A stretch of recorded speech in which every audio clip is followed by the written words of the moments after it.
Folks, here's a KUHN 17-foot working width, hydraulic fold, hydraulic tilt.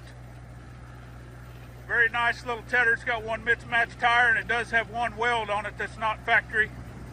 Up by the lift point, I've seen them welded there before. It doesn't seem to affect anything.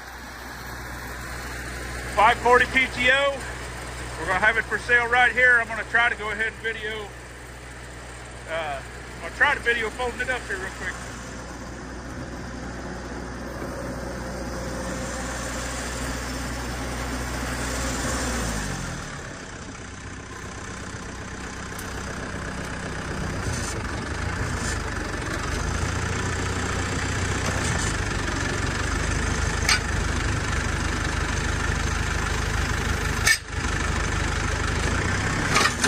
There's your tilt function.